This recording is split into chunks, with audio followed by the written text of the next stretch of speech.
Zambe. Oh, Yesu azazambe. Azazambe. Yahweh. Azazambe. Oh, yembela ya zoyokaye. Aiboshaya. Yembela ya zoyokaye. Hallelujah. Yesu azoyoka. Yahweh.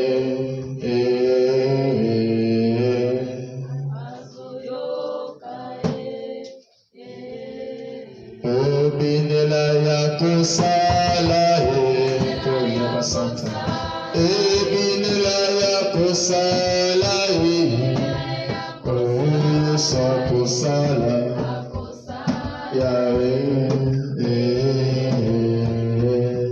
Akusala. Abba Père.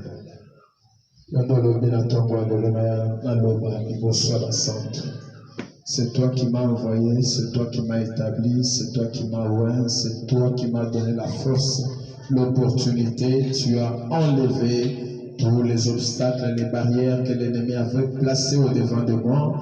Tu as éliminé toutes les surprises désagréables.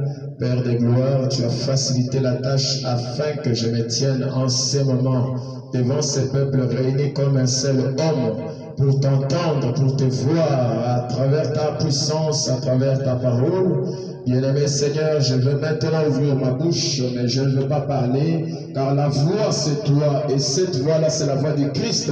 Je veux maintenant que ta voix en tant que Christ parle à ces peuples au nom de Jésus-Christ, que ton esprit, l'Esprit Saint, l'Esprit de puissance, de capacité, puisse maintenant régner encore au milieu de nous, et que cela soit pour ta gloire, parce que tu es Dieu. Je chasse et j'anéantis toute puissance de l'ennemi qui ne t'appartient pas.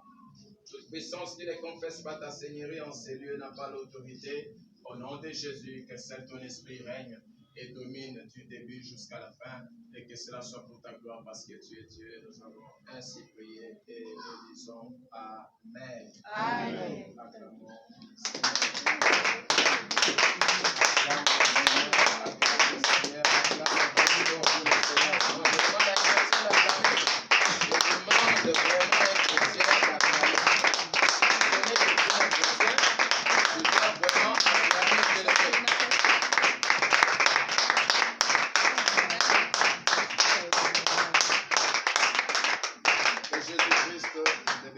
Amen. Alors, mets-toi d'abord quelques minutes. Bien-aimé, c'est depuis le 16, si je ne me trompe pas, que nous avons déclaré 40 jours de jeûne et de prière, afin que Dieu puisse nous voir, que Dieu puisse se révéler, que Dieu puisse nous visiter, pourquoi pas que Dieu puisse nous bénir. Alors, nous avons commencé cette prière de 40 jours depuis la date dont je venais de donner. Alors, nous sommes en train d'évoluer. J'avais dit pendant la semaine que notre thème de base est tiré ou a été tiré dans le livre de Job, chapitre 19, verset 25. La Bible dit dans Job, chapitre 19, verset 25, « Je sais que mon Rédempteur est vivant et il s'élèvera le dernier sur la terre. » Amen. Amen. Ça, c'est notre thème de base. C'est notre thème qui doit englober tous les sous-thèmes que nous allons développer pendant ces 40 jours. Alors, bien-aimé, nous avons beaucoup parlé durant toutes ces 2 semaines et demie que nous avons déjà consommées. Alors, avec l'aide du Seigneur et la grâce du Saint-Esprit, je sais que Ebele Bassi va bénéficier déjà d'un manso Oyo de Koloba. Par exemple, mon collègue vendredi, vous avez vu que nous avons parlé de la supériorité sur nos ennemis. Comment est-ce que nous pouvons dominer sur nos ennemis? Natiraki Amona Mokanda, Psaume chapitre 110, le premier verset, tina 6e verset. Alors, passage Joana et Zotali Sabiso, David a bané Kosolana Nzambe à travers la prière. Parce que la prière, c'est une communication ou c'est un dialogue entre l'homme et Dieu. Et David a bané Kosolana Nzambe. Quand on a Kosolana Nzambe, je veux que mes ennemis, voilà le premier verset, je veux que mes ennemis deviennent mon marche-pied. La lingi ete bisika wapi nazo tambola. Bao nyonso bazalaki kotia ba miango na banzela nanga. Babane kotia ba mitambo, bazotia ba barrière, mitambo wana ba barrière ekoma etamboleli nanga. Est-ce que nazo bela musango? Amen. Alors tangu David azosala losambo wana, la Bible dit Dieu avait agréé et David durant tout son règne, pour azalaki roi, na règne à David, et ça la bitumba moko te tikala kolonga ye. Bitumba nyonso ebane kotelemela David, abanaki toujours ko longa yango pe ko kwesa. À part Goliath, il y a eu même son propre fils, ouais, alingaka telemela ye, asala ce que nous appelons en politique le coup d'état. Alingaka sala même coup d'état pour ye azaki roi avant na trône ya tata na ye, mais comme déjà Dieu était avec David, mwana wana alonga kite Nzambe akwesa ki mwana wana. C'est pour te dire que même toi aussi, il peut t'arriver une fois, aux hommes, on a même bateau, bateau téléma pour combattre yo, baza bateau yo, baza nzinga na yo, car la Bible aussi le dit, chacun aura pour ennemi les gens de sa propre maison. Donc c'est de là que le combat est bimela kana katanda pour se rendre toujours bas. Alors si nous avions parlé le vendredi pour dire que Dieu nous donne la supériorité sur nos ennemis, et ça qui kotali ça peut être nsamba pesanga na yo, pouvoir wana, to capacité wana spirituelle. Oyo ekoyeba kolongela biso bitumba. Amen. Amen. Quand on a sonné pour ça, j'ai un frère, quand je venais comme ça. À s'il vous plaît, pasteur. La télé, peut-être, déjà pressé pour venir.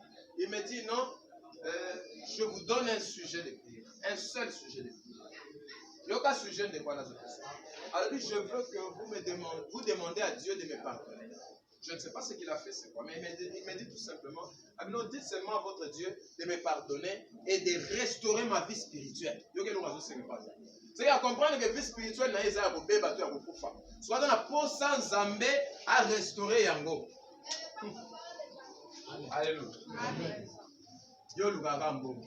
Mais ça n'a pas trop, bazo luka ndenge nini Zambé fois donc atondisa ye lisusu na nguya a restaurer ye bisika komaki faible à sa force bisika oyo peut-être nzamba bana koyoka ye lisusu te nzamba bana koyoka ye.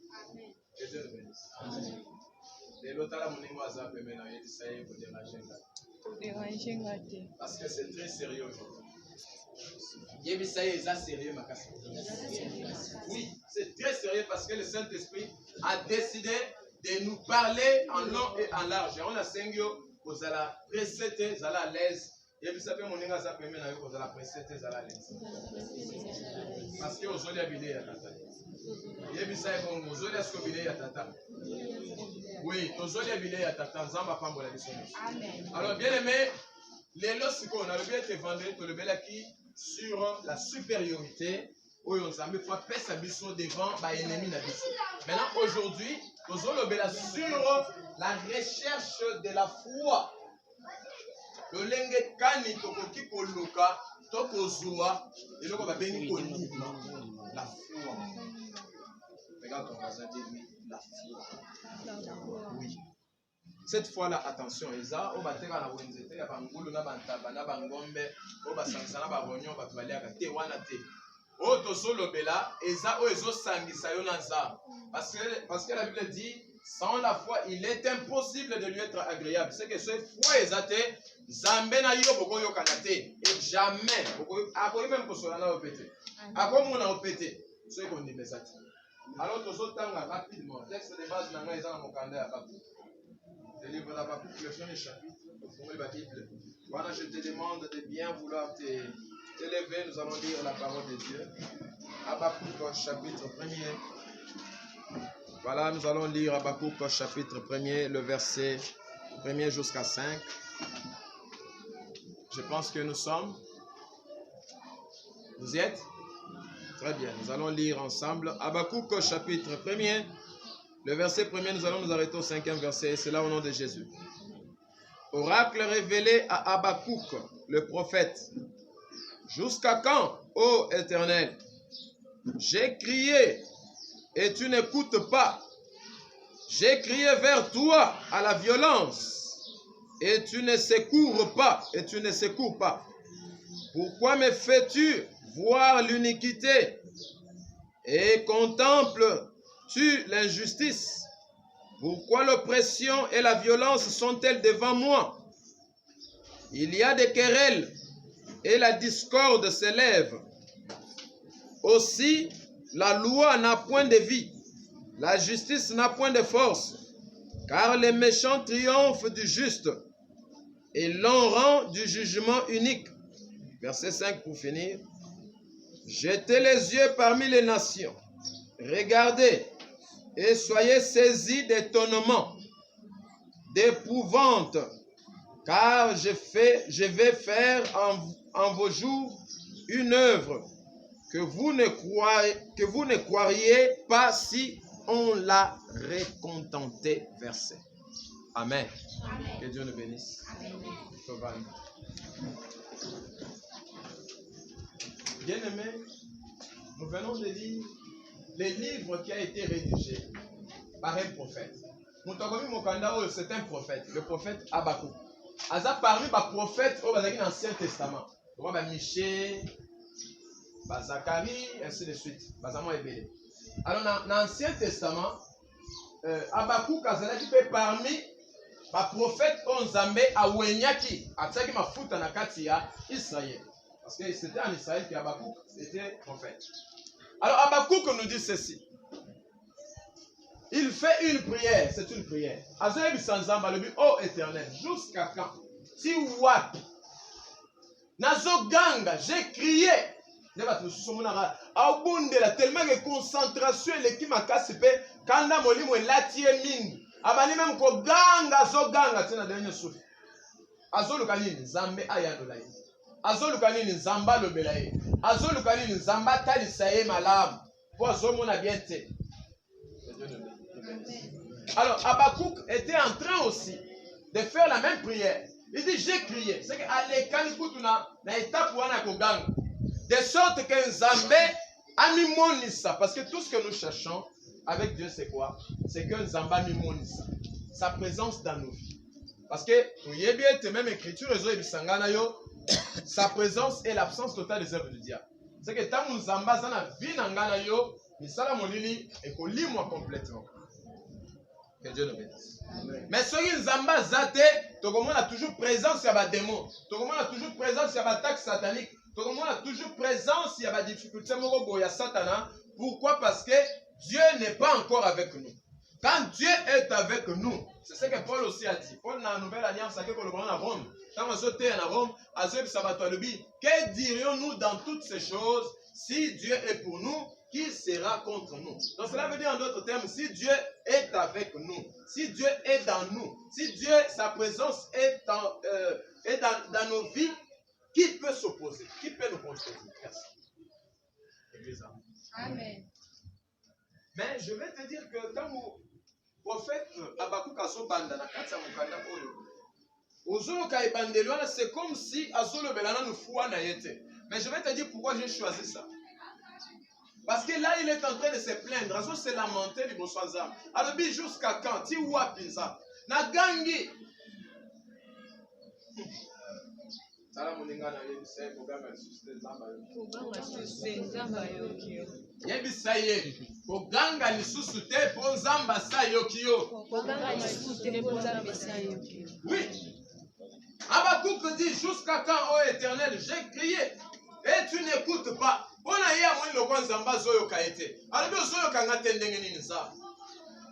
ajoute, il dit, j'ai crié vers toi à la violence. Na gangi ti nazo, na osa la violence, et moi la vomi ko s'agiter kutu. Mais tu ne secours pas. Ozo secourir ngate. Ozo sunga ngate, ozo li sungi na ngate. Maintenant verset 3, écoute. Il dit, pourquoi me fais-tu voir l'iniquité? Permettre. L'iniquité, c'est quoi? Ce sont des péchés que la personne commet avec conscience. C'est ce qu'on appelle l'iniquité. Donc, un péché que tu commets avec conscience. Cela veut dire, au début déjà que Et loko ezama B. Zamba pexinga et loko. Mais au salam, c'est ce qu'on appelle uniquité. Maintenant, il dit pourquoi? Mais fais-tu voir l'iniquité pour nous permettre misunangai boy et vivre to et mona. Ma B, bon, on a la B, mais na mona on sous. Pour dire en d'autres termes, et tigali mouke pena salango, malgré na biga zama B, mais na salango. Ça va pas mal. Amen.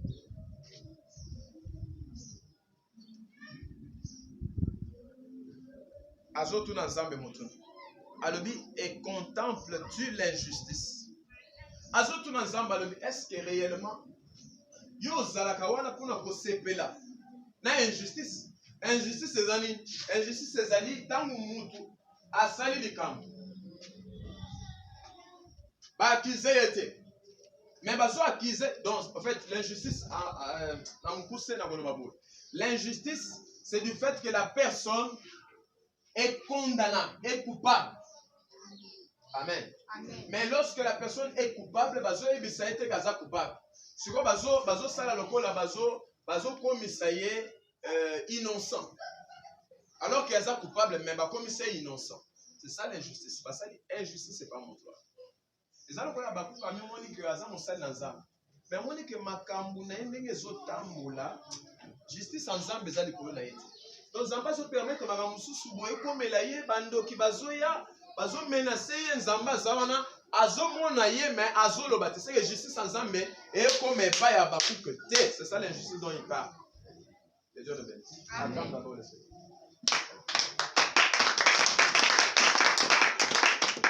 Alors, Azoba qui s'est bien aimé l'anda parce que Dieu a besoin de te parler ce matin. Azoba qui s'est pour dire pourquoi l'oppression, oppression est années. Et ça va menacer nous.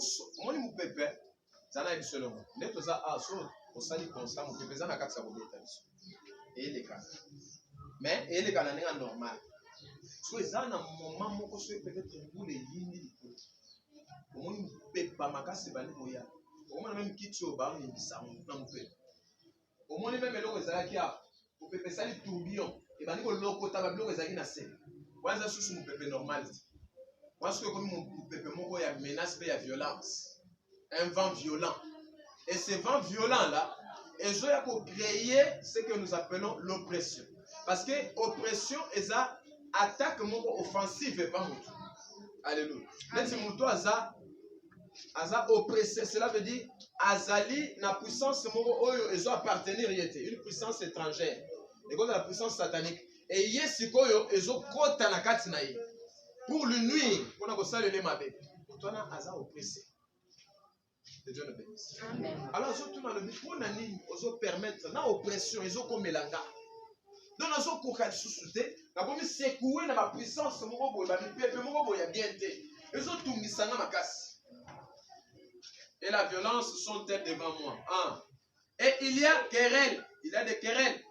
Et la discorde s'est élevée. Querelle les années de Koyina. Au moins, on a vendu Boy, mais on a Koyina. La seule est l'autre. Querelle. Amen. Amen. Tu n'as rien fait. Et quand même, si vous avez un labo, tu es yo, tout le monde le voit la yonde, mais tu n'as rien fait. Parce que yo. On peut se de temps en temps, on saboter, ainsi de suite. Et le roi n'est pas comme la prophète. Et il ajoute dans le verset 4, il dit aussi la loi n'a point de vie. Mauvais cognon, c'est ça la bonne moitié. La justice n'a point de force. Justice, les additions dans ma casse bien. Car les méchants triomphent du juste et l'on rend des jugements uniques. Parce qu'on rend un jugement. Oh, il y a pas tout le monde pour catégorie, il y a même les lots. Justice mingi na monde, surtout en Afrique. Même en Afrique. Et comment ceux qui posent un bon mingi, ils ont raison. Ceux qui ont un bon côté, ils ont tort. Parce que tout le monde a même battu. Il faut un bon bango, gagner un procès dans la justice à Mokilio. Pour un bon, pour un jugement unique. C'est que moyen va contredire exact parce qu'il y a tellement de besoin et voilà. C'est a raison. Jetez les yeux parmi les nations et regardez et soyez saisis d'étonnement, d'épouvante car je vais faire en vos jours une œuvre. Que vous ne croiriez pas. Le verbe croire est intervenir. Le verbe croire est intervenir. Or, le verbe croire parle de la foi. La foi, c'est croire. Est-ce que je parle à un chrétien? Amen. La foi, c'est croire. Et ici, il dit que vous ne croiriez pas si on l'a raconté. Donc, au côté à la condimate, ceux qui va bête lui en côté. Alors que, lorsque nous parcourons les Écritures, toujours qu'il y a Mokanda ya Hébreu, on peut lire ça. Hébreu chapitre 11. Ouvre ta Bible, Hébreu chapitre 11. Nous allons lire le 11e chapitre, le verset 1er. On peut descendre. Oui, Hébreu chapitre 11, premier verset. La Bible dit, or, la foi est une ferme assurance des choses que l'on espère, une démonstration de celles qu'on ne voit pas. Pour l'avoir possédé, les anciens ont obtenu un témoignage favorable. Bato ba viva vangana yotoza. Bazwa témoignage. Yako ndi. So yoka bakamu abaku kasolo bana verset 5. Alobi bokotika la kondi mayangote soki balobe libino yangote. Maintenant ici on nous dit les anciens dans verset 2, il y a Hébreu chapitre 11. Les anciens ont eu des témoignages. Yamakambu oyo ba muna anisu na bango. Bisu pe ba muna te ba yo kaka parce que témoignage ezalaka comme muna te. Ba ko même ko yoka na matoi na ba. Et Dieu nous bénisse. Ba yo kika ba yeba betele ba masala. Ko ebite ke na quartier tel miracle moko bo salem. Ko ebite ke moto moko azaki akufa ki aseku.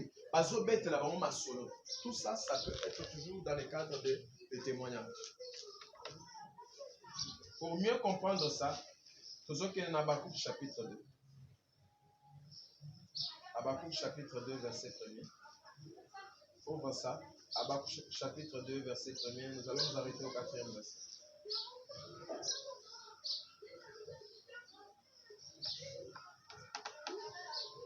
Voilà. Écoutez, nous lisons au nom de Jésus. J'étais à mon poste et je me tenais sur la tour. J'ai veillé pour voir ce que l'Éternel me dirait et ce que je répliquerai après ma plainte. Awa sikoyo Habakkuk azoloba nazalaki na poste nanga. En d'autres termes, na vandaki bisika nanga. Na bureau nanga. Nazozela oyo Zambe mokonzi akoyebisanga.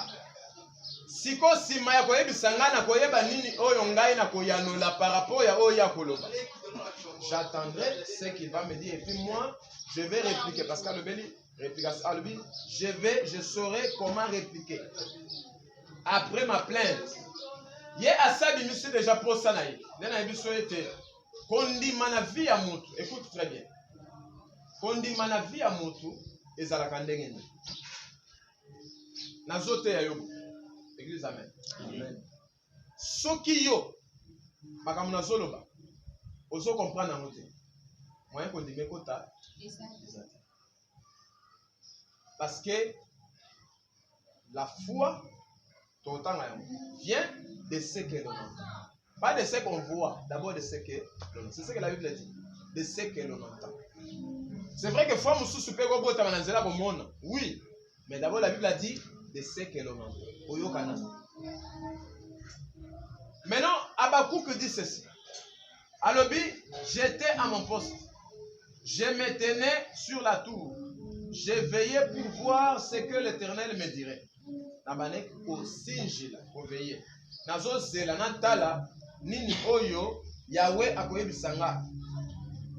Et ce que j'ai répliqué après ma plainte. L'Éternel m'adressa la parole et il dit, écris la prophétie. Kamata sikoyo ekomelonayo. Ce qui stilo Ce qui crayon na yo banda kokoma. Comment ni?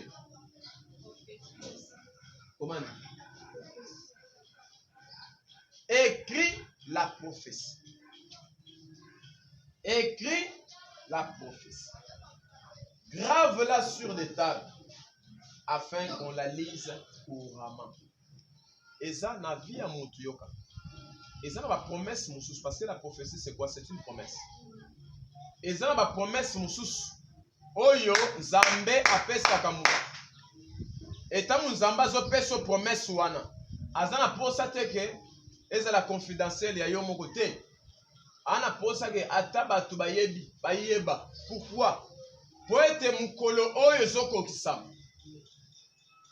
Batu babeta maboko pona lukumona sa. Ndazo ebisa bakuka. Alobisko yo koma. Ozokoma likolo ya batabu. Batu batanga yango. Que les gens les lisent. Batanga. Yoka. Dans verset 3. Car c'est une prophétie dont le temps est déjà fixé. Elle marche vers son terme. Donc, azolo baete ezali bisakoli oyo tango na yango esi eyebani. Son temps est déjà fixé. Tango na yango esi eyebani déjà. Soit le biboy, le quoi la tango esi eyebani déjà. Elle marche vers son terme. Ezali kotambo la poe kende kosali ne kokokisama vers son terme. Terme eza suka. Et comment la suka na on poe kokisama. Poe le kokisama vers la fin.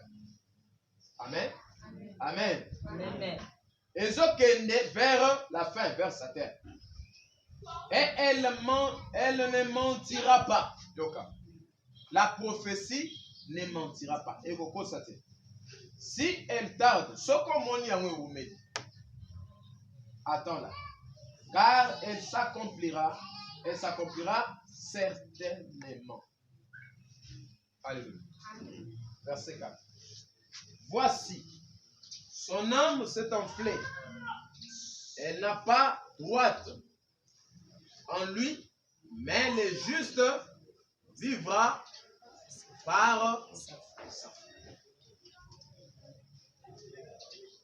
Dans ce verset 4, Yoka. Voici, son âme s'est enflée. Vous voyez enflement ce que les années. Non, on va expliquer son enflement à l'ingénieur. Son âme s'est enflée.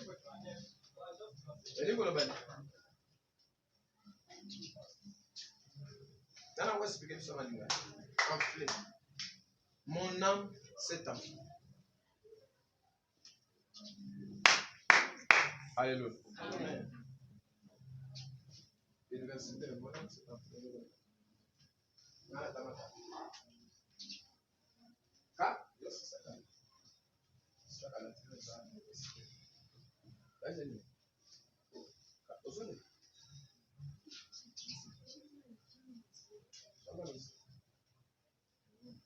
Bon, explique-nous. Enflé veut dire. Ça m'explique.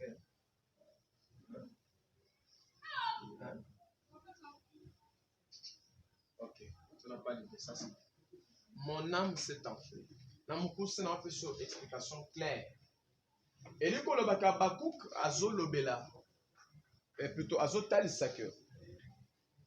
Âme na lingala na ibakate. Parce que esprit n'est pas molimo, mais âme, je ne sais pas. Hein? C'est molema. Ceux qui molema, bon. Lingala les a passés. Molema nangai. Ezali na kati ya kovimba.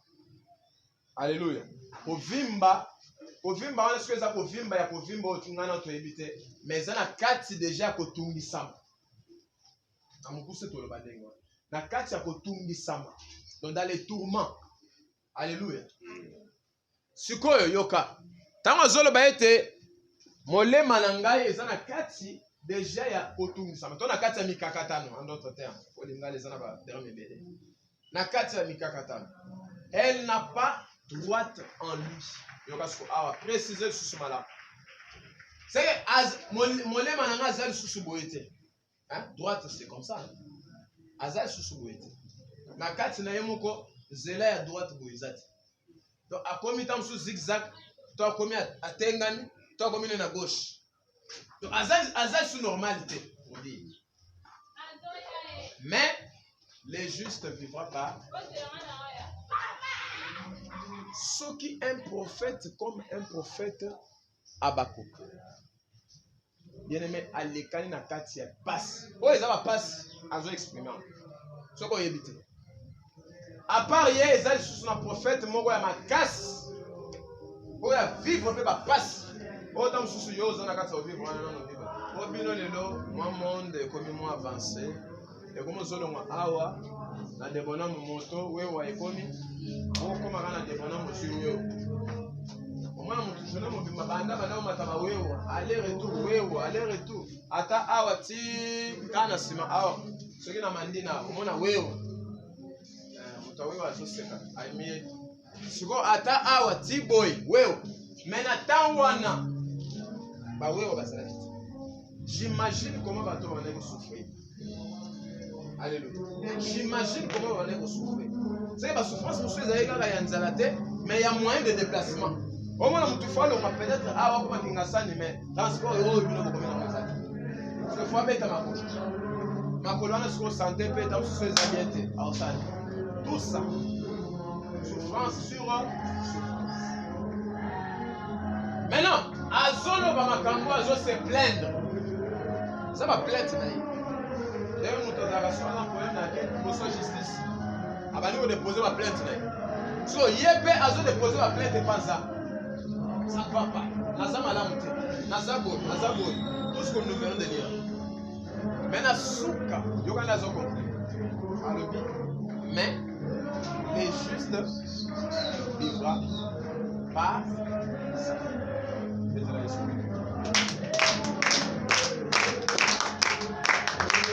Cela veut dire quoi? Yoga siko. Nous sommes dans le les justes vivra par sa foi. Parce que nous parlons de le lengeni ne tokoki kozwa. Soki Habakkuk azoloba ete oyenge bene les justes na lingala. Oyenge bene akobika kaka na nzela ya kondima na ye.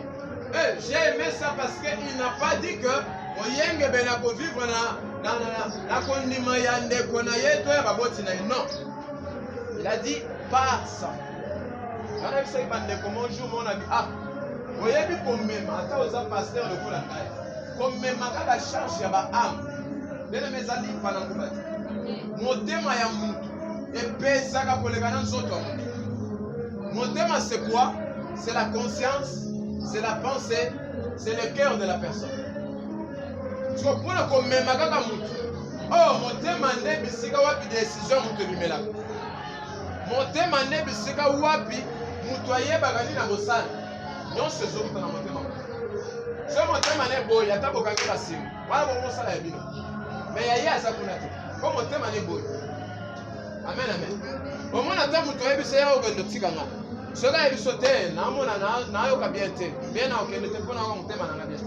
Et que yo o insister. Yeba ka goya ko sala po asepelisa miso na yo. Kwa boyi oya ko loba ono ayebi savoir vivre te boyi bo bana ko qualifier. Akolo ba bon ça va, nazo accompagner ye pour lui faire plaisir. Mais na kati na ye, il n'est pas d'accord. Que Dieu le bénisse. Et très souvent nous avons accompagné yo. Ko kanisa te que non, et toi le na ye to grâce de bosura. Ko na ba biso à quoi accompagner yo. Même l'affaire. Kala nenga memi yo wana. Nous autres on a influencé yo au monde de boyman. Bonne chance moko elandi yo. Au super le ramadan. J'ai déjà vu ça.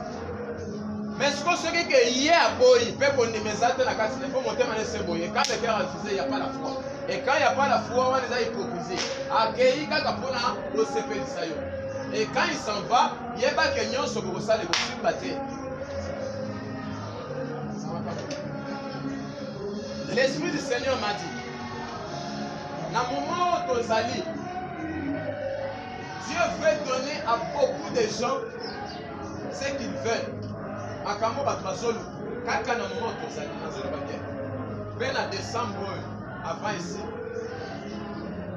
Mais Dieu a dit, il y a beaucoup de gens. Ah ouais, Oyo, foi na bango, ezana na kati ya problème. Tellement qu'il y a la situation dans laquelle ils ont parcouru, ils ont traversé. Ils ont la zana bana bakotana ndenge nini. Janvier yango, c'est aussi na wele tozongi. Oh, ba osema ba minerval. Ba osema ba boy, ba osema.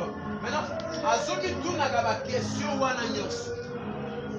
Surtout pour les gens qui sont les responsables. Azoy bate ego suka ndenge nini. Bien aimé, quand tu te poses des questions comme ça, genre il y a des questions, oh il y a beaucoup comme oh Nzambe, ti wapi, na koganga toujours, na continue koganga, ti wapi. Quand tu te poses des questions comme ça, la première des choses que tu auras comme résultat, comme réponse c'est quoi? Le diable va injecter un virus en toi, virus autobengi, le virus de la crainte, kobanga yekota na kati. So oroba no mona lokola non c'est comme la solution ikelevé solution exacte. Mais ce qui oso conclure malgré les autres touchés parce que tout ça bat. Alléluia. Tout ça bat c'était tout ça va bender tout ça va reposer. Quand tu es secoué par un problème, par un vent, oroba nzoto na wana ningai. C'est normal pour ça. Vous avez maïna makina, vous avez monté ma libangate, monté mes ailes monsieur. C'est vrai au côté la bousculer. On va peine que mon foi est ningani. Mais il y a mon Dieu zali à ta foi na yo ningani. Accroche-toi à la foi. Loba madoba o abaku ka lobi na so. Là son total. Mais les justes vivra par sa foi. Mukolo ya vendredi oyo otole. Lakini mosala nzambe awa Pélagie, un déployé. Tu as vu bon que nous salam quelque part, la famille va bien service. Dans le degré à foi, maman wa yazala ya. To comme azoe bisanga le papa. Musala tu es musala a. Kolo alobi déjà et c'est salé. Donc biso to koyemba ka tika to yemba. To sambela tika to sambela. Nana le babi té papa et c'est salé. Et j'ai compris que c'est vrai Dieu a parlé. Mais malgré Zamba lobi na kati na ye, mais oh nyonso ya comme komisawane ezande monene ya foi zana. Elle a tellement une grande foi jusqu'à tel point que oh Zamba lobeli ye wana. Amoni ka ke ne yango donc mususu ko lobezate et puis c'est salé. Alléluia. Mais Dieu aime les gens comme ça. Ayebi que biso tozo vivre par la foi. Donc ce que Dieu m'a dit est comme ça. Je n'ai rien ajouté, je n'ai rien enlevé. Je crois que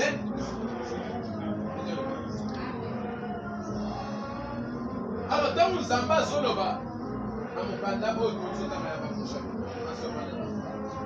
alors les justes vivra par sa foi.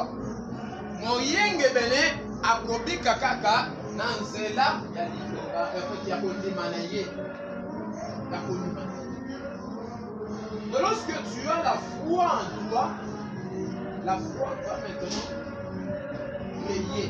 La foi crée. La foi crée. Donc parce qu'on a formulé sur le mystère. D'abord, la chose va juste tu vas par la foi. Juste de venir quoi? Dieu, il est d'abord amour. Comment il ressent Zambia? Pourquoi il va rater? Jéhovah, tout ça. Voilà. Ça va surnom, ça va surnom, tellement, ça va comme bébé, nous avons ça comme il y a dit. Si on vient rabbi, même à disciple, on va bien payer, parce que c'était normal, parce que c'est long, on va au monde. Le lever au monde est dans mon c'est comme moi. Amen, amen. Alors, à ça va comme tellement élevé. Mais je te dis, il n'y a pas un nom où il vend la carte en Zambé le Gola amour. C'est ça son nom. Dieu est amour. Yamamoni banda et bandé. Il a exprimé l'amour. Soit dans la Bible, dans la Genèse, dit la soupe. Amour et se répéter, dit la soupe. Quand on dit ça y est, dans Jean 3, 16 à le bilan, quand on dit à tant d'aimer, il a répété le même amour tout ça.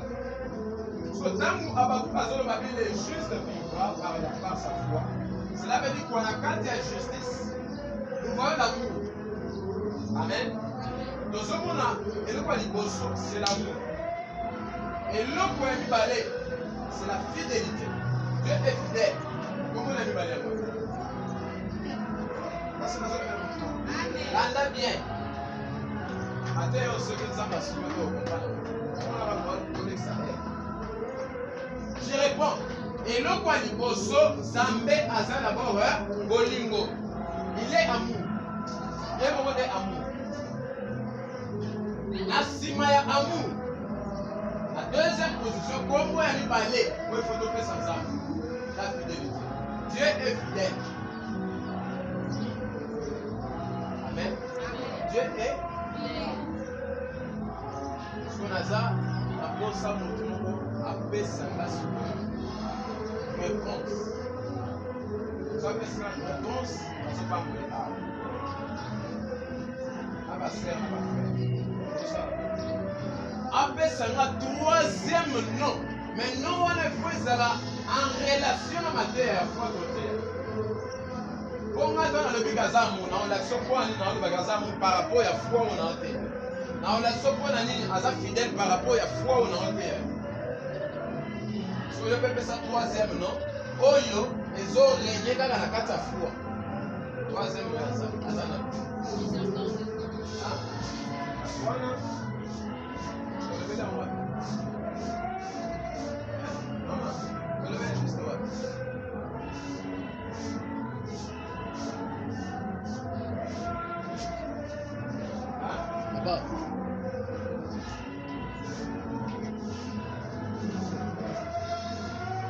Tu as dit la première chose. Amour.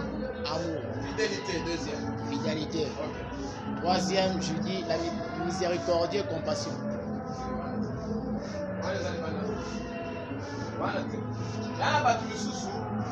Oyo, foi et bota, et c'est un peu des éléments.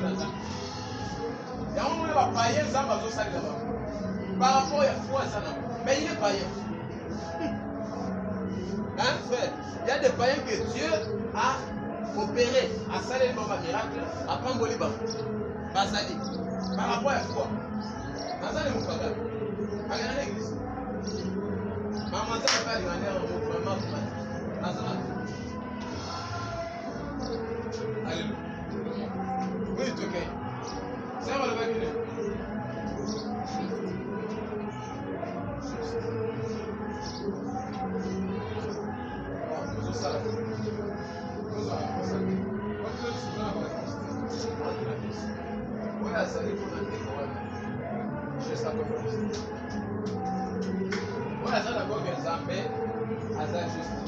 et juste ceux qui kotanga siko yango par rapport à la foi omona ke aza juste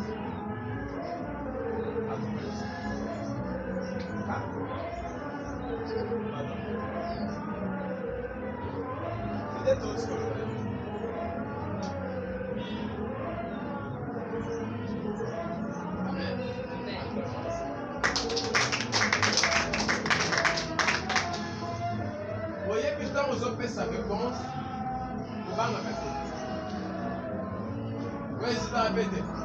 c'est une bonne réponse. Somotangi na mokanda ya 1 Jean. L'apôtre Jean commence le balai. Si nous confessons nos péchés,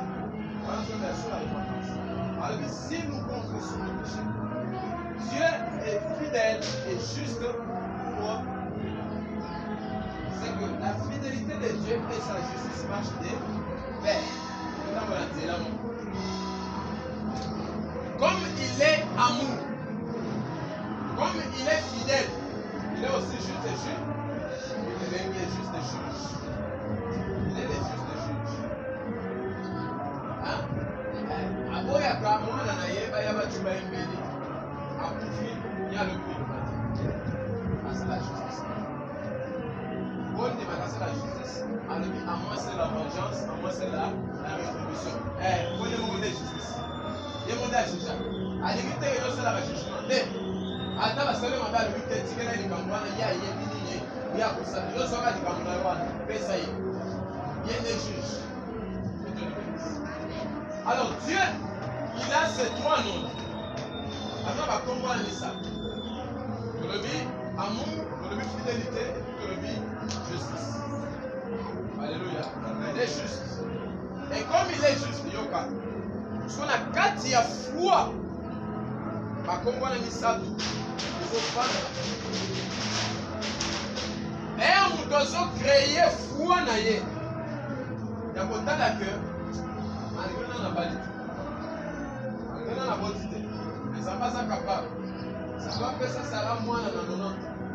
Ça va faire ça Esther. Vous la Bible. Ne va la Esther comme les agneaux.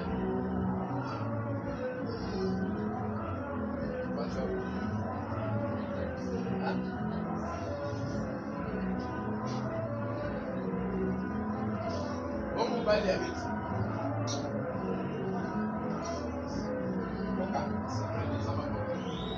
Alors, Esther, comment on connaît les reines? Reine, n'est-ce pas? C'est comment ça me connaît. Alors que pour accéder à on a parlé on a mon conseiller côté. C'est qui passe. Et grâce à la foi. Et la carte de la foi, on va être des ambassades à la foi. Azal la fidélité à la foi, mais azal la ligne la justice. Il y a ça qui m'a fait quoi là. Bien aimé, attends et oumé. Dès que vous trouvez que ça va. Yo comment prophétie. Attends et oumé. Alléluia. C'est qu'à ce moment-là, ça va pour que justice n'a rien de ça.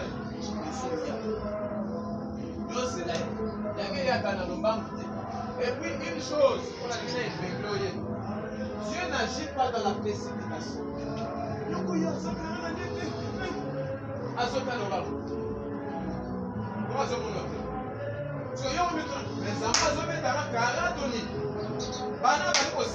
Bana bali kolela ata ange moko ya kopangisa ngama ya misu te atiki nga boye baange misu bafandi bana pembeni na ye azotinda ata mikaeli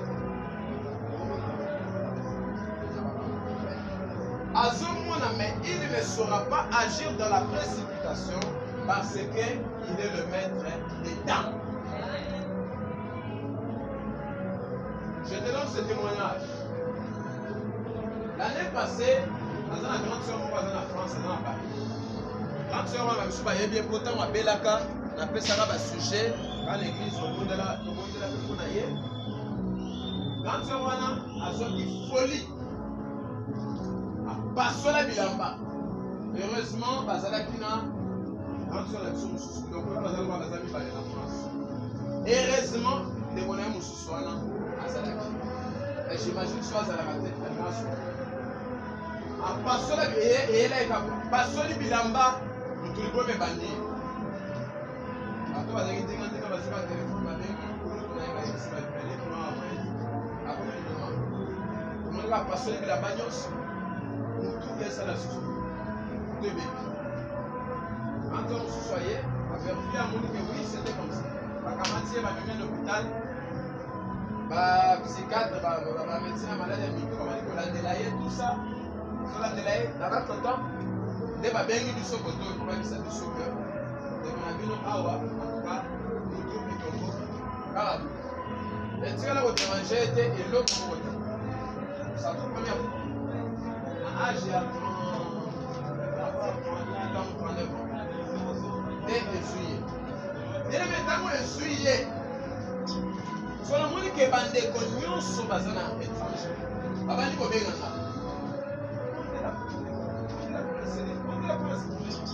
J'étais très dérangé et je me suis décidé à habiter dans Zambie pour la Kawa. Je suis allé à Bonde dans Ngomba. Je suis allé à Salipas. Je suis allé à l'hôpital pour la Kanga. Je suis allé à la Kata Libota. Je suis allé à la Yaya pour la intercession. Libota Nanga. Et la prière pour ma famille, Mais pas si aux autres. Et on a bon délai, on a tout mis ça. Après 2 jours ou 3e jour, il y a prière. Then à ce moment-là, ça me fait apparaître. La carte de vision, et plutôt à ce moment la vision, dans mon actuel président à Moka. Félix Tshisekedi. Dans mon actuel Anzela, dans la Zoya, ailleurs, la direction de la ailleurs. À ce moment, félicitations et merci beaucoup. C'est grâce à tes prières que je suis ici.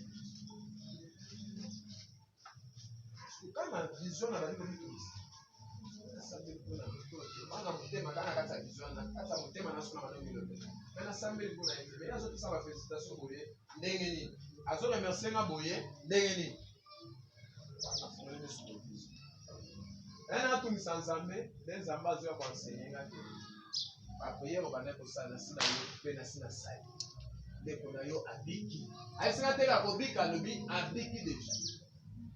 mais na zone so bien mais t'as le jour on a un message à guérison. Sikoyo le soir na bengi bazo sangi mutango akoti kutuna comment parce que abane susoliate bazo pesa ka ba kisa ba pongière nyonso azo la la et memele siko fatigue ya makasi akoti comment c'est comment et comme si tu as comment à ça les 2 semaines avant 2 semaines na comment. Donc, faible, oui, à faire. Là, quand tu es dans la photo, Nathalie Moui, n'a reconnaître un souci. Parce qu'il y a Kondaki, il y a Baby, donc il y a combien de soucis. Et les autres, ils sont zambés. Cet espace où on appelle les gens, ils ont Nassim Alobaki, Nassim Alobaki. Je suis continué au démarcher pour les. J'ai déjà continué. La vanne, c'est ça la climatique. Ce gars, on a bien dit que non, à ça va bien. Non, on va prendre, ça me dérange. Soyez bien, nous sommes en train de se faire des choses. Vous voyez, c'est maintenant qu'on a un peu sauvé. Il y a des choses que Zambé soka sa yebiso que nasi na pambolio nasi na pesio yotika ta. Alléluia. Tika ta. Tika ta Zambé sa. Il peut te dire que na pambolo lelo. Mais les pambolio nous avons en 2021. Tous eux qu'on en 2022. Et puis dans nous avons kaka nema no baki wa kema ba constater. Kwa solo bela pa ba kuka le profession et ko constater. Yo cela ko kaka ta e umeli et ko konsa. Ko zo constater. Donc au moins et yo ko kusama une année après. Donc 2 ans après. Parce que comme il est Dieu, aza fidèle que le baki amoka. Aza boni. Avant ko sa ote, on a boni on a ko so. Même que ça fidèle après a ko so quoi. Mais le problème avec Dieu, c'est l'état. Le problème en Zambie, c'est qu'ils ont l'état. Et problème de l'état. Azola Kabram a lobby. Naliwana Brahma sa lesi a médecine en d'avoir à tondi. Ali bon accueil. Autant de signes très bien. Accueil. Mukolo na kozunga. Yoka. Même Kolona a précisé petit. Alors Mukolo na kozunga. Nakuta fisi na kata. Wana maloba suka Elohim azolo avant bananda Abraham. Mais après c'est tenté. Que vous en attendez, vous en na date ni après c'est ni date ni heure après c'est. Alors mukolo na kozonga nakuta déjà fils na kata. C'est là na Yesu. Est-ce que era azobima? Nala ka temps tanga na jeunesse au monde. Tant oyo Abraham a salé la Kinzambe dans le prophète à l'essier. Dans le temps où on a. Si, tant qu'on va y Isaac, regarde combien d'années passent. Amen. Les consommateurs de notre foi. Il a besoin de ta foi ce matin. Nous avons la foi à côté de la terre. Bandinga nyonso. Oyo, bayema banzeko bandinga nyonso basi babali bongasi oyo kaka bote. Attends la localité, ça la gagne. Active ta foi, continue pour le cancer. Pour foi, na yo il est pour le matin là. Moi je la fais. Pas solo comme cela la foi. À la foi mais tu dois prier. La foi marche avec la foi marche avec la prière. La foi marche avec l'homme. So tali ya babuku, tango azoloba makambo oyo, akangaki monoko avandi te, abaneki kokisa Nzambe asusa. Jacob, Zaba ebise na obambola ya le Père. Na obambola yo. Maintenant na posa discussion entre Jacob et Nzambe. La foi est créée à Babel. Les autres c'est qui caillent pour pas sur Nzambe. Amen. Les autres tanga mukanda. Romains chapitre 1, le verset 15 à 17.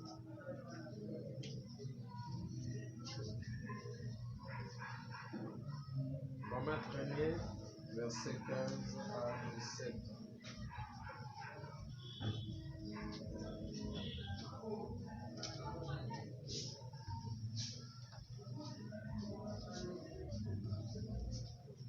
Romains chapitre 1er, verset 15 à 17, c'est là au nom de Jésus.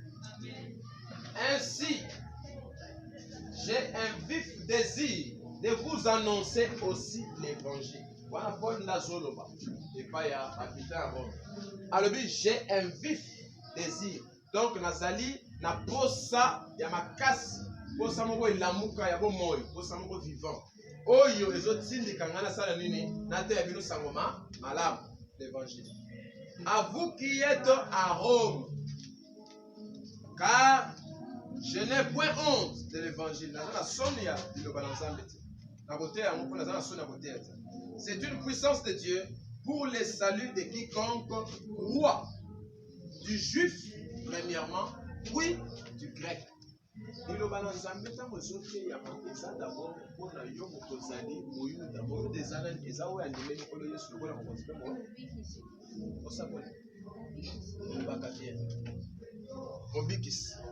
Alléluia. Amen. Parce que en lui est révélée la justice de Dieu. En lui, la justice de Dieu par la foi. Et pour la foi.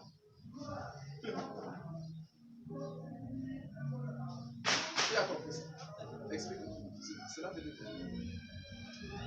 En lui est révélée la justice de Dieu pour et par la foi et pour la foi.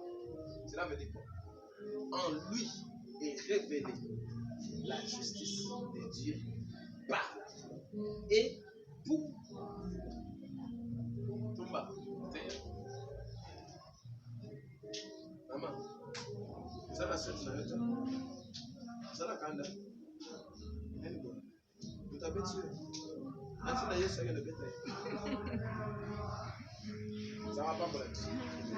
En lui est révélée la justice de Dieu par la foi et pour la foi.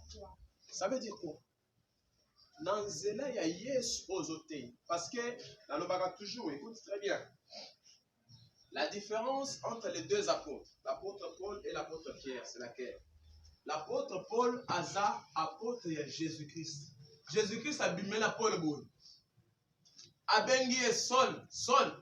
Albi qui es-tu? Albi c'est Jésus-Christ que tu persécutes. Amen, amen. Amen. Tu as visité le chemin à Damas. À côté de Baïka, il a mis ce koufi. A tiré le bon pendant 3 jours. Mon tombon a raté. Ce qu'on zamba est pour l'amoussa. Ananias kota zalaga ebisa lebi. Na otsi na mosa na ngamoko. Oya aya epai na yo. Yo okobondela pona ye. Okokwesa Baïka yo zala misu na ye. Pe nazana posa na utiliser pour un instrument na ngai. Alléluia. Amen. Paul azalaki apôtre ya Jésus-Christ. Tandis que Pierre peut malgré avant na Jésus mingi. Mais Pierre azalaki na rôle ya côté ya repentance mingi, et de là nous comprenons que Paul était un apôtre des païens. Yezaba pensait que mission au ennemi n'est pas pagan. Pas bon, c'est pourquoi comme on a entre les deux personnes, Pierre a gagné ba âme mingi ya pagan. Ce qu'on a écriture comme même dans l'acte des apôtres. Atei par jour 5000 hommes bazo bon l'habiter. Parce qu'il y a une onction wana. Il y a convaincre les pagans. Donc, soit vous avez la repentance, le message de la repentance, vous avez dit, so, Paul a pour parler de Jésus. Mais Jésus a dit, mais par la foi, en lui est révélé par la foi, la justice de Dieu, par la foi et pour la foi. Donc, Jésus a yé d'abord kotia libanga ya koni. Alléluia. Message à Jésus, c'était sur à la temps moyen, à ceux qui s'abattent, de repenter, car le royaume des cieux est mon temps est qui les gambouane. Yogansi attend aux amis là. Continuons sur abonnement. À mon nom, on va s'abacher. Le royaume des cieux nous approche. Banda, tous les banamike, proche à mon style l'eau. Banda, coutou, bako, on a vu sur la vie, tous les banamike, baloba, non, Jésus revient bientôt. Si l'eau, voyez, mon toit, ça païen. Oh, coutou, maramba, bon, il y a l'été avant de le voir. Allez, mais comment? Mais par Jésus, nous croyons. Alléluia. Il revient bien. Nous croyons parce que nous avons reçu Jésus. Toujours quoi? Quand on a besoin de saluer sur l'écriture qu'il revient bientôt. Yo ko boya mo. Yo ko le barote mais te ne baba tout seul va faire. Yes ça voya de dans ça là. Alléluia. Amen. Asolo ba yes ça voya. Mais yo en tant qu'un chrétien au sein du milieu, il peut très bien attaquer les autres. Il va payer. On l'a dit, le salaire du péché, c'est la mort. Au moins, c'est la différence dans le pagan. Parce que yo oso comprendre l'écriture. Yo dit que même cela y était. Ata yo kuta ngana sina bimisi mandefu apeme la kufi nanga na mandefu na cercueil. Mais vous mettez la kufa en Jésus, et là vous faites la maçon. Parce que si vous faites la maçon, enfer, ça va pas mal. Alors Paul dit parce qu'en lui il révélait la justice de Dieu par la foi et pour la foi selon ce qui est écrit, le juste vivra par. Au moins que nous avons raison à voir que na kati ya foi Zambe azomi bimisana va pour misatu azomi bimisana amour azomi bimisana fidélité azomi bimisana justice aux alliés Kembonai parce que Kembonai est dans la carte de justice. Quand il te justifie, il a quitté ses gloires dans une bonne. Quand le Baganzambe justifie, ce qu'a justifié, il Kembonai est athée. Puissance n'a pas été athée. Vous allez avoir la condamnation, la molili, la maladie, parce qu'il n'est pas encore justifié. Quand on Zambé a justifié, il a justifié. Amen. Avant que nous puissions prier, j'invite un chrétien qui comprend bien ces choses.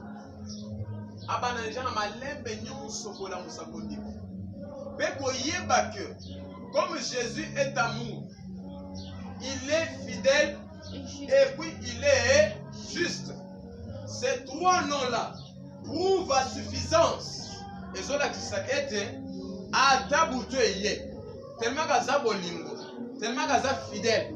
Tellement Mobali, Olingo Mobali aux Amoas. Voilà, ils sont le but, je t'aime.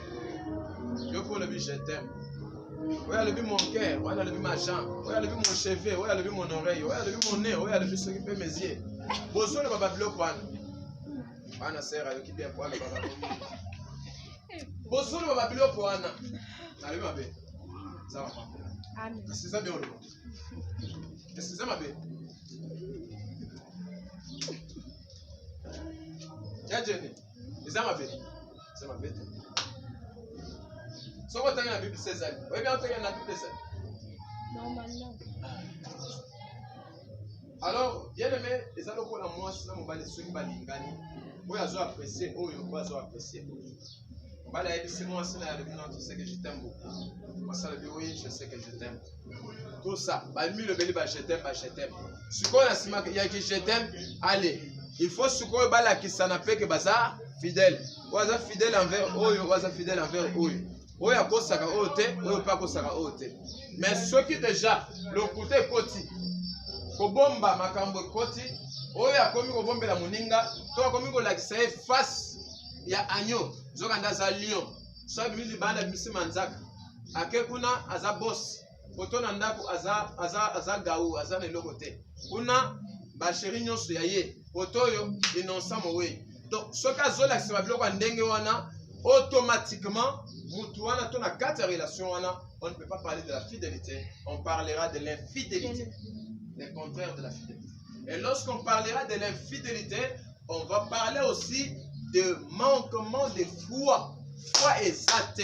Parce que tant que déjà moninga ko soupçonner moninga, c'est que foi les sous na kati ya bolingwana exacte. Et quand il n'y a pas la foi aussi, makama malonge ko salema te. Yango ko mona relation bongo to libala bongo, e komi wazo sama na ndenge na ye, wa sama na ndenge na ye. Colombo yaka pona ko pambola bato parce que Dieu nous descend toujours sa colombe, le Saint-Esprit. Tant que colomba yaka pona ko visiter bato, ko pambola bato, tant ko mona couple ndenge wana, là où il y a la disette, là où il y a l'infidélité, le Saint-Esprit ne sera pas béni. Là où la couple est béni, ne sera pas morté. Papa zo bimana ndenge na ye, maman zo bimana ndenge na ye. Papa zo sala makambo na ye, maman zo sala ya ye, ba yebani malamu te. O azo bombela muninga, o azo bombela muninga. Isa.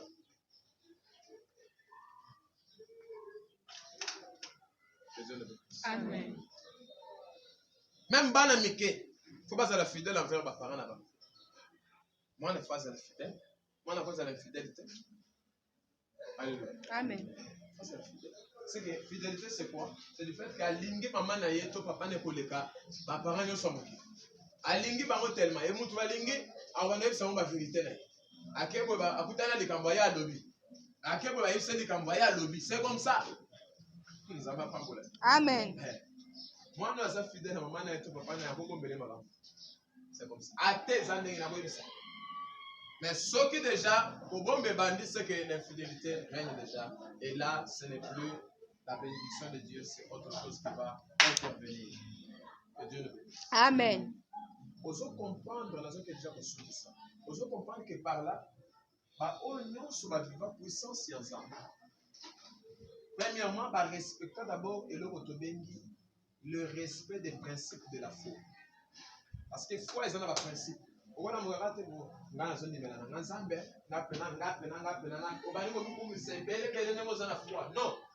la foi a des principes.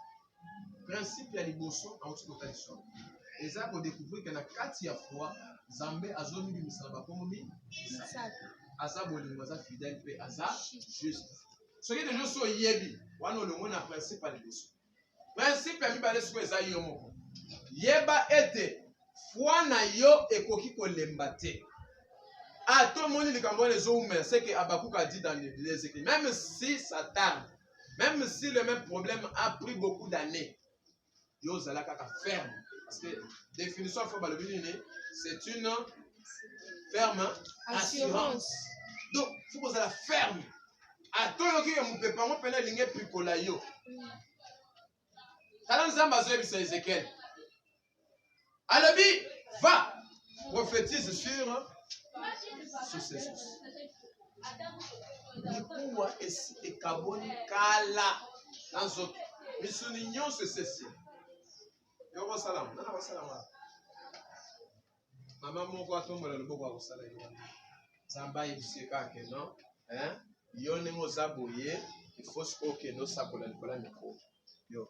Ok, on s'appelle Nicolas Mikoua. Oh, je sais qu'à bon, on a Zoto. Zoto, les autres.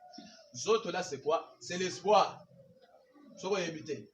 C'est que l'espoir, les autres sociétés. Espoir selon la nature humaine.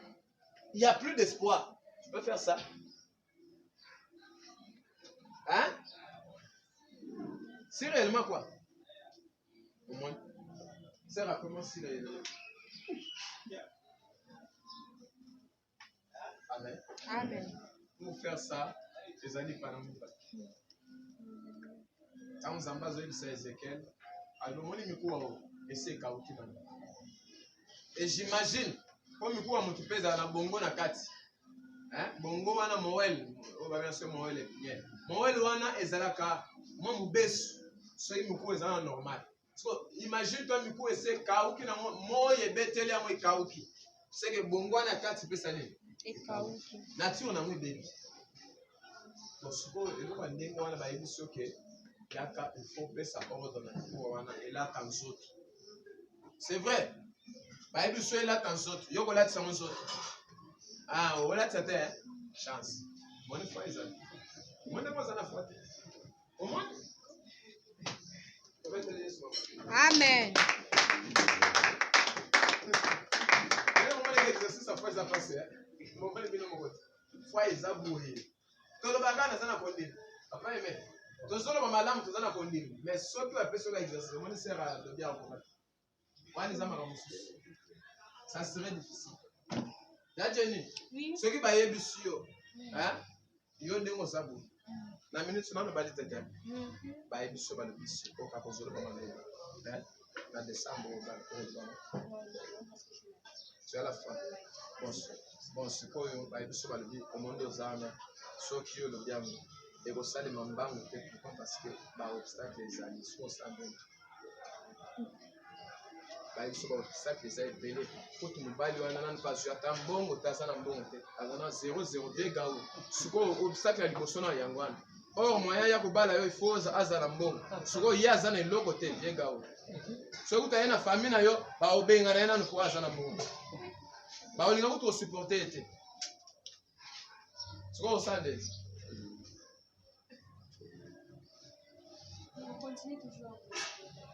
on continue à espérer. C'est ce que j'attendais. Acclamons le Seigneur.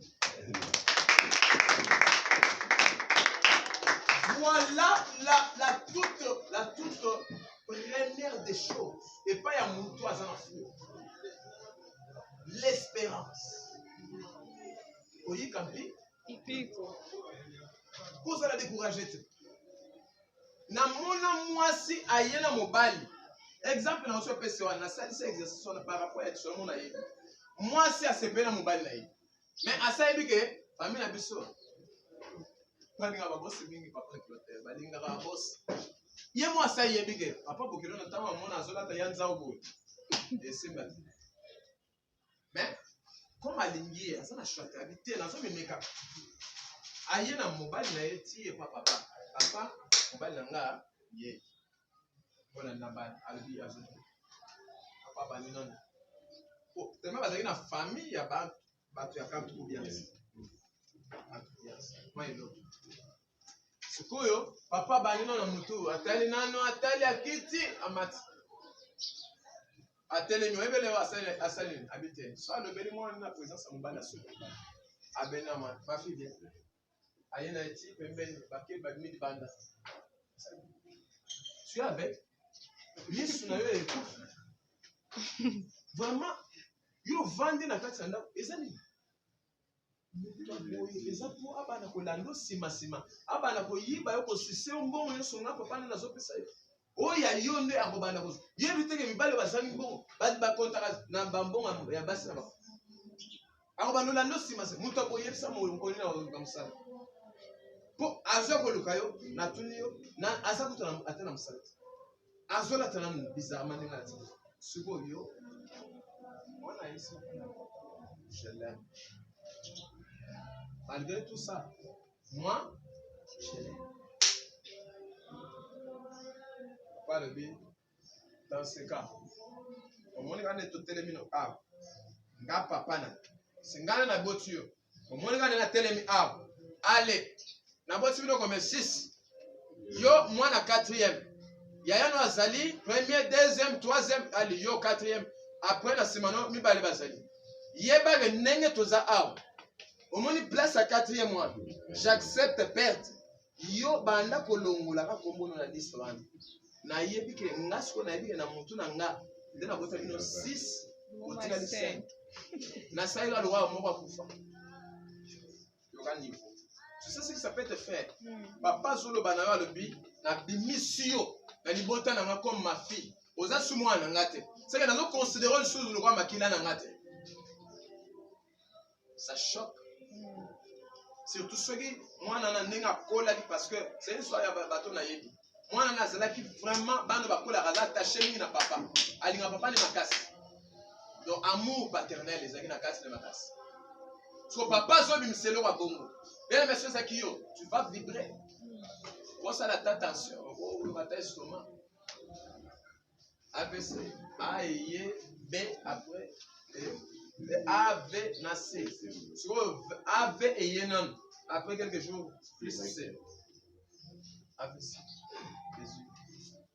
Mais j'ai aimé parce que tant que fille wana a yoki décision à papa. A qui m'imbangue pas pasteur. Je vais m'incliner ce qui vient de cambier spirituel. Pour le but que tant que je suis en bas tel si ma belle mon boye. Pour papa zobo et moi on va là-bas. Tout cas pour la télé, arriver à de l'autre côté. Azapamba le dit arobana ne posise bambo monanga. Ya azan de l'autre côté. Sikoyo nga moyen na vivre na muto bon ezati. On a bani ko talisa pasteur na. Atalisi ti. Pasteur ta mayo que ça bon ça va ma sœur na ko répondre yo côté. Tende na kimia nzamba pe so kimia. Latana na kimia ko tia société. On va prier le Seigneur. Akata ko bondela Zambia pe ça biso ke yana. Toko ta même après 2 jours na ko yebisa no. 2 jours après, on a mon sang moyen. Yoka pasteur peut le col azaki mutu ya foi makasi. Azabi salobi. J'ai prié Dieu. Zamba tali singa et le mamadete. Mais je comprends que le roi les anakati au salé mais appelle déjà combat pour les autres téléma parce que diable a que le téléma même pas papa Botio. Azoboya parce que avenir mutoye ba avenir à muto les ensemble. Ngai na yebi avenir te papa ne pas yebi avenir na yota et puis avenir ku te moi on bali wana pété. Donc l'essentiel ou l'important c'est zalinde Zambé atenga akere na yebi sayoke to bondela Zambé buka motema ya papa na yo. Parce que vous allez faire malamu te yo sala bras de fer na papa pour azak tata na yo Nzambe no asamoy. Tango okobala il faut libamboli na yebi mana monoko na yo. C'est comme ça. Yo koluka bras de fer te mais to bondela Nzamba convaincre ye a toucher motema. Comme ça abondima et puis on a moi ça yoki. Ayebo, moi on a ça constater que au fur et à mesure bazo bondelaka des papas zo comme ils se nerveux. Jusqu'à tel point que papa est salé. Comme tu ne veux pas m'écouter, vous avez la décision, j'apprends que vous avez na mutu na yo wana bazomona rabino abapisika bazotambola. À partir de là, à l'écota zobi sakano nyonso out kende kasi. OK no bad, allez, bokende no bad. Bon ali bala wana bino bali bolia. Bolia bino. Papa bengani mo. Alléluia. Abengani j'aime l'attitude à moi. Quand on a bien accueilli, on a balité directement à l'église. Ah, c'est parce qu'on a demandé à Zolo Baboué, ça a papa Benanga. Alors, tant qu'il y a un Zolo construit dans mon bal, soit c'est abandonner le garçon de Nazongi Moanaye, soit il y a un boy qui a en fait, à Bengani en tant que moi, on a continué dans un garçon. Donc, dans un terrain dans la minute seule. Pasteur a dit ça le but. Ok, la maison de Dieu a besoin de gens comme vous. Tu es la bienvenue. Banda na yo na wesika, banda kola na yo awa, nous allons continuer la prière. Être là na Yesu. Amen. Elle va continuer la prière. Les papas va nous enseigner moi. Avec ça le dit ngai on a pasteur. L'enseignement on a terre rabat. Je ne peux pas faire un choix pour ma fille ni pour mon garçon. La domaine à mariage, non.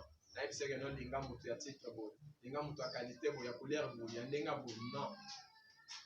Les goûts et les choix, c'est différent. Les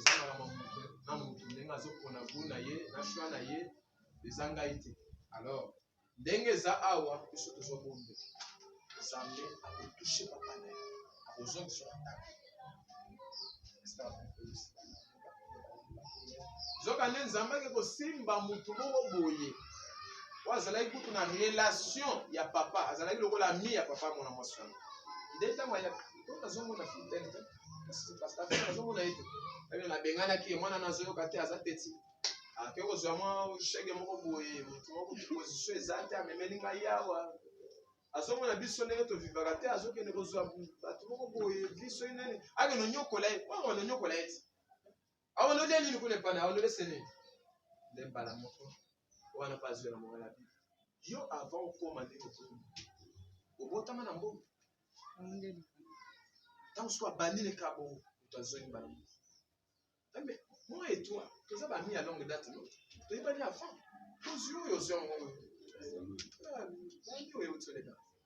Tu n'étais pas comme ça.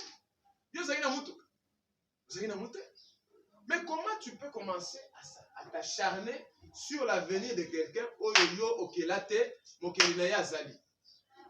Papa tika biloko mpona ngai soko yokela manga zongisa mwana na yesu na ndako. Ndima mwana mbali wana aya. Soki mwana aza convaincu eza libala na ye, eza vie na ye, eza avenir na ye. Les pires, les bonheurs et tout ça, yé muto abandose yote. Pour attendre le loyo pone lié to conseil que ya pone malamu. Mais oya obana vivre kuna yo bozala te. Yenda ko vivre yango na mbali na ye. Alors vaut mieux qu'on dima otika ye ceux qui va passer comme lié. Amona moyemo. Le papa yokiti. Aye ko dima. Avec Simon na ya pense. Moi na tsuki. Tamazongi quelque temps après et bizarre matala ma nzamba sala. Papa ebozo kutuna charge na ya sala na ya kolatisa mwana na ye azuna mbongo apesi mobali asoma bilamba betela na Yesu. Je suis merveilleux. Yo yebisama soki mwana mwasi azalaki na espérance te.